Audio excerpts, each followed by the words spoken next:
All right, what's up, everybody? Welcome back to another episode of MLS History Retold on the Designated Players and MLS podcast.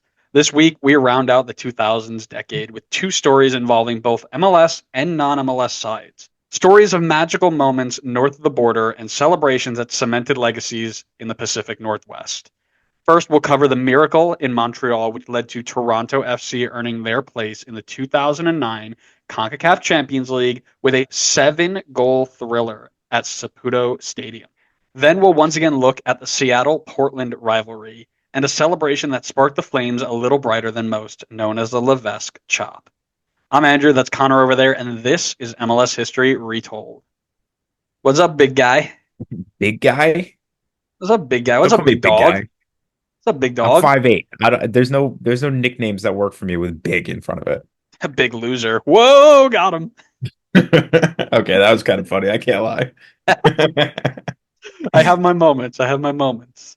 I'll let you have that one. Oh man, I feel like we haven't talked in like forever. It's been so Don't long. make me break the fourth wall. Don't make me. uh, you know what? You are gonna have to because you need to talk to our fans about what scarf you're rocking today because we do scarf of the week every week. What do you got going on? Today's story is about the Seattle Sounders. So if I can figure out how to put this the right way, I will show you my Bigfoot Nice, Seattle Sounders scarf. good one. I like that. Mine's about Toronto FC, so I'm breaking out one of the more bland ones in the collection. Does it meet in the Got a middle? maple. It's got a no, of course not. I wouldn't call That's anything what, that meets in the middle bland. so that's why it's not. That's why it's bland, huh? It's But it's got got it's a got maple leaf. got a maple leaf on it. It's got three stripes. Yeah, it's a pretty bad That's it. scarf. It's not great, but it was one of those like But Black Friday deals. you know what? It's kind of fitting though, because the story you're talking about is an era that was very bad for Toronto FC. Yeah, but not this game. This game was something special. Well, I mean, we're only talking about a game, but I don't know anything about it, so you should tell me about it. What do, what do you think when you think of just a game? Because this beautiful game of football brings some magical moments, last second thrillers, Cinderella runs, breakout young players, and more. There are some amazing comebacks in football history that everybody loves to point to when they're talking about it. Man U versus Bayern when Solskjaer scored the game winning goal in the Champions League final during injury time. Troy Deeney's game winner after the PK for Watford in the championship playoff. Arsenal versus Reading going down 4-0 to come back and win 7-5 in League Cup 2012. And then one of the most memorable ones, the Barca comeback against PSG in the 2017 Champions League, where they scored 6 goals, including one in the 95th minute to win the tie 6-5. And that was after they were losing the first leg 4-0. But what if I told you that that was not the first time a team came back from a deficit like that? Because it wasn't. Toronto FC's 2009 team walked so that 2017 Barca team could fly. This is the story of the Miracle in Montreal. A bit of background.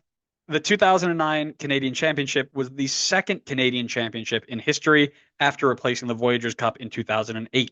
Only 3 teams participated in the 2009 Canadian Championship, and they were, I bet you could guess, Toronto FC of MLS, the Vancouver Whitecaps, and Montreal Impact, both from the USL 1.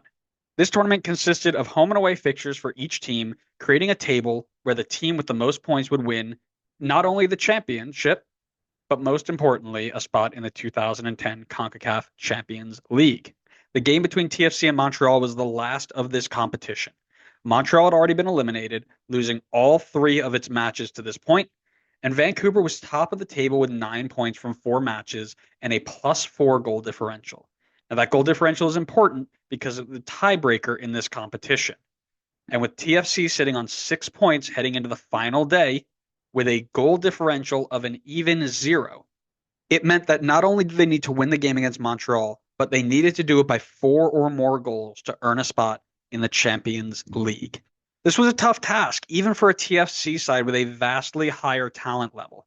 Such a tough task, in fact, that the Vancouver Whitecaps, who would play in Montreal in the USL a few days later, actually traveled to the stadium early to watch the game in person, expecting to be able to lift the trophy at the end of the match and celebrate their accomplishment. This TFC side was full of former MVPs and Goal of the Year winners like Dwayne De Rosario, former MVP and New York Red Bull legend Amado Guevara, and solid MLS talent like Chad Barrett and Danny Dichio. They would head to Montreal to play against a side that, to that point, put out a starting 11 with a combined 50 MLS appearances across just 3 players, 32 of which came from a player named David Testo. As Dwayne De Rosario put it in a interview, there was this feeling in the group that they had to win this game. It meant so much to fans who traveled to support them, to the city of Toronto, and to the club that they had to get a result here tonight. So on June 18th, 2009, they arrived at Saputo Stadium, got their tactics set, and kicked off with a single goal on the line. Win by 4 and win the championship.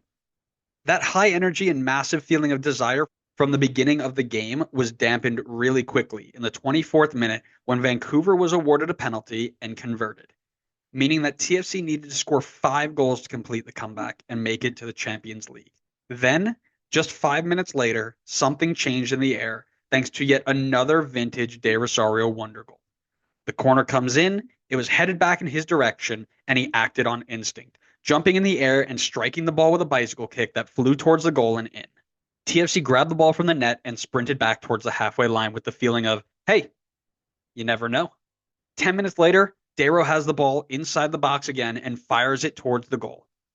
It deflects off the Montreal defender, past the Montreal goalkeeper, and in to make it 2-1. Every bounce seemed to be going TFC's way, and with every lucky deflection, the hope grew stronger.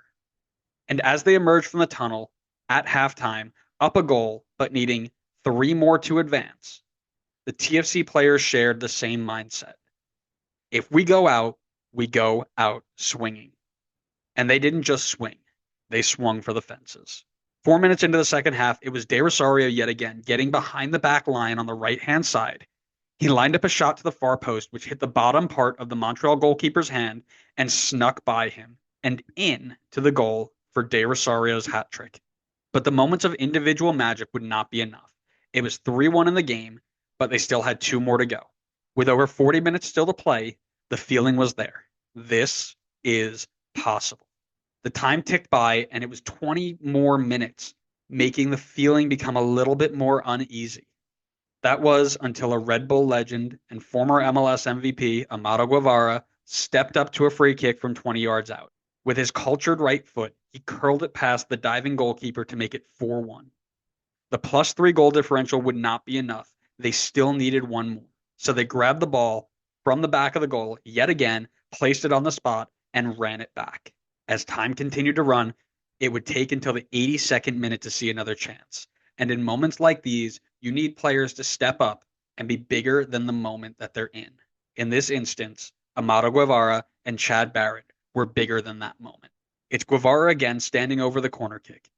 He floats it into the box for a waiting Chad Barrett, whose header is low and hard to the bottom right-hand corner past the goalkeeper. It's 5-1 with 8 minutes plus stoppage time to go. All they had to do was see this feat out. The bench area of Toronto was going wild with mixed emotions, half of them celebrating the goal that put them 1 foot into the Champions League, and the other half instructing them to stay defensively tight and to not let this slip.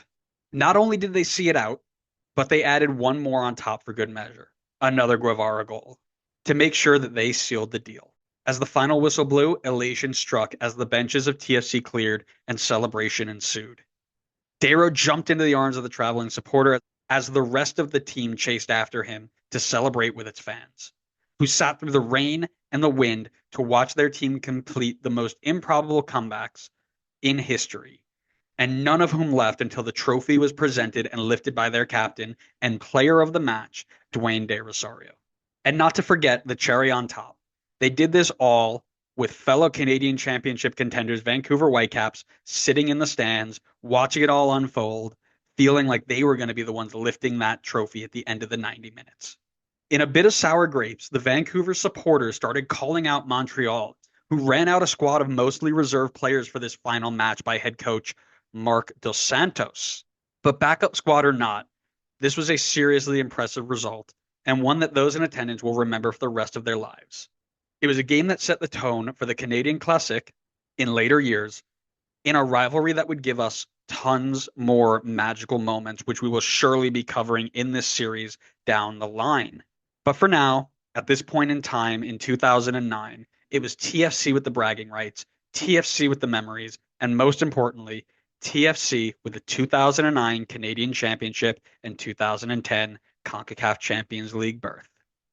I don't remember when all of a sudden TFC got all these big time players like Darrow and Stephen Fry. I know Fry came, I think, what was it, through the Fry started draft or there. through? Yeah, Fry started Yeah, there. did not remember De Rosario played there, but it makes a lot of sense. He is Canadian after all. And Yeah, Amato he Guevara too. I didn't know about Guevara, but I know he went from we got Red Bull got him from Toronto, so that's why I remember him being there. I still can't believe he only played 13 games for us, and then we Did traded you him get him for from Toronto? Dax. It looks like he Yeah, came from Saprissa. Derisario? Oh, I thought we were talking about Guevara. Oh no. Yeah, Guevara no. Dero, yes. Man, 6'1's crazy. That's like I mean, obviously it's not on the same stage, but it reminds me of what do they call it? Like Le Remontada from Barca against PSG. You That mean the one that I insane previewed like in my first paragraph of the story that you were definitely listening yep. to? Oh yeah, I was definitely not watching Mr. Beast. You're the worst in It the was world. him. I have a video up of the chop and it was on Facebook and so the video right below it was a Mr. Beast video and I got distracted watching it for a little bit. You're such an iPad kid. I am an iPad kid, it's true. I can't deny it. Yes, that was I had this whole lead up into the story about all these great comebacks that everybody was definitely, whatever. I don't know why. I don't even know why I do this with you. I should just do it on my own, have you record it on your own, just send it to me at this point. I think at this point you just do it so you have the notes for your book. Whoa, spoilers? You've mentioned it before, I think. Or if not, I then I don't know. definitely just spoiled it. Yeah. Well, For it's the too for the late now. 12 people who are listening. Yeah, we'll just cut it out. What book? True. Nope, cut that out too. All right. Oh man. You know what we need to cut out or cut down? Roger Levesque. Oh, nice. Nice. That's a good one. All right. So I'm here to tell you about the Levesque Chop. I'm going to channel my inner therapist here. But what do you think of when I say to you, Levesque Chop? Do you think it's a sick dribble move? Are you like me and ask yourself, who is Levesque? Do you think this is a distant relative to Machop Chol? Are you wondering why you're even here listening to this episode? If you're asking that last question, welcome. Maybe stick around a bit and see if we can win you over. Today, I will be telling you all about the Levesque Chop. The context here is it is the third round of the US Open Cup between bitter rivals, the Portland Timbers and the Seattle Sounders. Now, we've covered the rivalry between Portland and Seattle in more depth in episode 265. So if you want to hear that, check that out. But I will still give you the Spark Notes version of it here so that there's context for the people listening to this episode specifically. So the history between the two sides begins all the way back in the 70s and 80s, with both sides participating in the NASL. The rivalry, like many other rivalries, has been sparked by the proximity between the two cities. As across most American major sports, the two cities are often the closest to one another. After the end of the NASL era, there was a hiatus for over a decade before the rivalry was reborn again in the A-League in 2001. Their A-League battles would last for 4 seasons, ending in 2004, with a playoff battle between the two sides that would see Seattle getting the better of Portland in extra time. Following 2004, the rivalry would continue under the newly named USL First Division. Along with the beginning of the USL First Division was their first meeting in the US Open Cup. The USL era rivalry between the two sides would end in 2008, with Seattle making their move to MLS in 2009. As Portland was lined up to also join MLS soon after Seattle's move, there were still many more rivalry matchups to look forward to. So now that we've covered that, let's get to the game. This third round matchup between the two sides was taking place at PGE Park in Portland. This was Seattle's first season in MLS, with Portland still in USL at this point.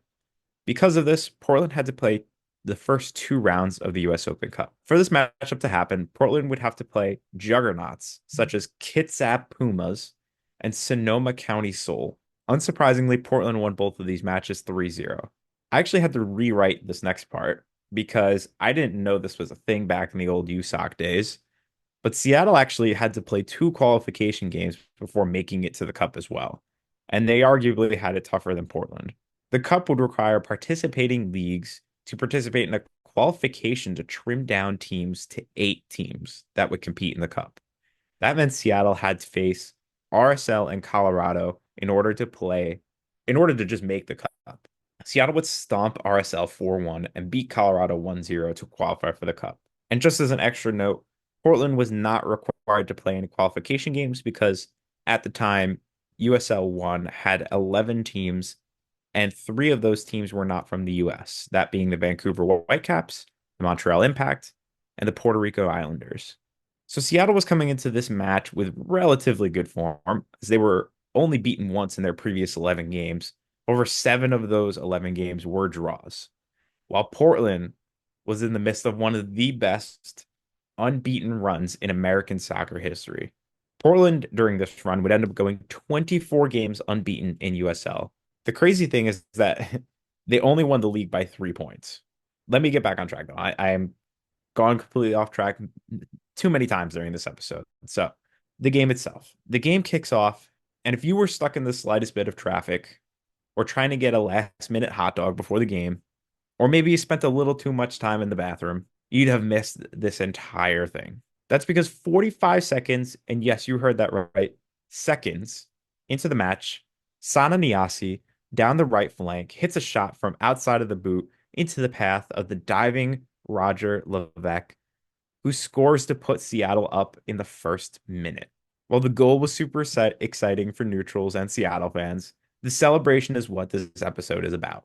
On the bus ride to the game, Nate Jaqua and Roger Levesque discussed a potential goal celebration that they would perform had either of them scored a goal. Lucky for them, they got to put the plan into action very early on. After scoring, Levesque runs off in celebration, but chasing after him is his teammate Nate Jaqua, who's looking to do their planned celebration. After finally catching up to Levesque, Jaqua pulls out an imaginary axe and begins chopping at Levesque's legs. In perfect form, Levesque stiffens up, acting like a tree, before falling over after being chopped down. The celebration being a clear shot at the Timbers, for obvious connections there, with it being even better considering the game was in Portland. The only thing that would tarnish the legacy of this celebration would be if they had lost this game. So let's play out the rest of it and find out if they did. In the 27th minute, Jaco would help make sure the Sounders could secure this win by assisting a goal to Stephen King. No, not the author. Going into the half, down 2, could be very demoralizing for the Timbers, but luckily for them, they wouldn't have to worry about that. As in the 43rd minute, Manju Keita would score past Casey Keller to make it a 1-goal game. Belief for Portland heading into the half, and surely nerves for Seattle.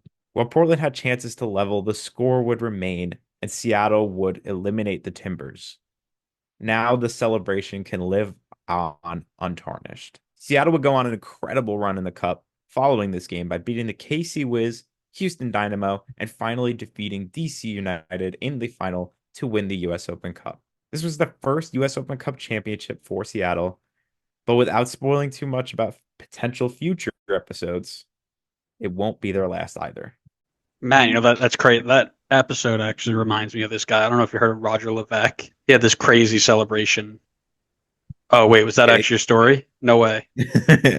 crazy. No, it's funny. It's funny you mentioned the qualification into U.S. Open Cup, right? Because I mean, long live Crystal Palace Baltimore, who unceremoniously knocked Red Bull out in 2008 qualification, or the Puerto Rico Islanders, who also knocked Red Bull out twice. We should have a whole episode on teams that knock Red Bull out. Don't worry, we'd need about 4, but that's okay. 4-part new series alert. Teams that have screwed over Red Bull. No, well, difference between knocking us out and screwing us over. Screwing us over, that's like a whole nother podcast. Is enemies of the Red true. Bull. That's true. No, so just I remember going through that. That was part of the MLS iceberg lore. So I went through that on my own, and I was like, oh, that's really fun. We got to share that episode. I think you did it well. I think you did a good job. Yeah, I mean I it's a little tough because it's only like I mean, technically, it's only like 10 seconds of actual content, right? But I guess you kind of Hmm. have to like explain the setting, explain the background because, it's not like, oh, Seattle's doing a celebration against some random team. Like they're not doing it against the Sonoma County Soul. Like they're doing it against their bitter rivals. Like a celebration clearly meant to like rile them up. Like it's clearly directly at them.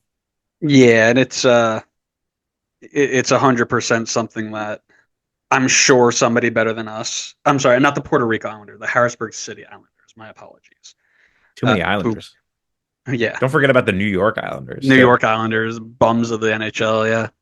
No, so there are people out there who for sure know more than us about how stuff like that has impacted that rivalry, and something that we can't cover here in a 30-minute episode. But the one of the reasons I like that is because I'm sure you can tie that into a big brawl in this area or that area. I mean, because I believe he has another one where he was against the. Funny enough, I think he did a celebration against Red Bull that was very. I'm sorry, I might be spoiling. I know you were trying to allude to it, but I might be spoiling that. I think that might be on our list. His scuba dive celebration. He was a king of celebrations, so the very very interesting to see how that sort of stuff ramps up a rivalry. And we've talked about that It is rivalry on the being list, so cut it yeah, out. that's got it. But no, king of the celebration. So and stuff like that. Again, it builds towards what a rivalry is, right? It builds towards showing up every day and booing this guy every time he touches the ball because he made fun of you in the last game you played and just stuff like that that you don't get everywhere because the country's so big and you don't get to do that week in and week out. And uh, again, just a real special part of the league's history. So. Yeah, I remember seeing a quote from him, I think in the article by Ari, where he said he loved being the villain. I mean, Oh yeah, they quoted him as saying, like other people had quoted being like, oh, he's one of the nicest guys you meet, but he loves to be the villain when it comes to yeah, like these celebrations and winding people up. But like it's a fun part of the game, and it's like it's doing it in a way where it's just not like necessarily being rude. It's like it's a way to just kind of get you riled up, build some like connection between the two sides. So I think he also said like he wanted to do stuff to help like grow the game more, and so I think stuff like that definitely helps. yeah. That's good. That's good. I mean, a lot of good stuff there, and as you mentioned, there will be more. There's a lot more on the way. There is. I think what are our next couple here? Nope, that's the wrong file. I got too many I got it files. up. We've got a lot of stuff with the 2009 playoffs, specifically the Chicago Fire 2009 playoff win versus New England. And then we're going to cover RSL's MLS Cup 2009 shootout win. Oh, what a great MLS Cup that was. Funny enough, and I mean, we may cut, if you want to save it for time, you can cut this, but there was a guy who got into our mentions when we did the top 10 MLS Cup finals way back when. And I mean, it was like a month ago he got into our mention. He was like, I can't believe you don't have RSL up there as a top two. And I was like, hey, man, like, sorry, but tell us like what you think yours is. And he like genuinely watched the whole thing. He's like, it was great. I'm like, I went back and I watched. I'm like, man, that was pretty good. We might have undersold that one a little bit. But Well, yeah, he speaking can of he can hear us talk good things about it in next yeah, week's or next yeah, time's MLS history episode. yeah. So I mean, listen, talking about interacting with us on socials and stuff, get involved, guys. We love listening to you. We love chatting with you. Go follow us wherever you get your podcasts. So when that episode and the next episode of MLS News goes live, and then make sure you're following us on social media so you can send us messages. Facebook no longer active, so don't even bother with that. Twitter, Instagram, YouTube, TikTok mostly active. We're working on it. And then make sure you utilize the send us a message feature if you're listening to the audio here, so we can get some fan mail and send us an email if you can't do any of that. If you have any questions, comments, concerns, or you want to chat about something on the pod. Thanks so much for listening, everybody. We hope you enjoyed it. We'll see you next time on the next episode of MLS History on the Designated Players and MLS Podcast. See ya.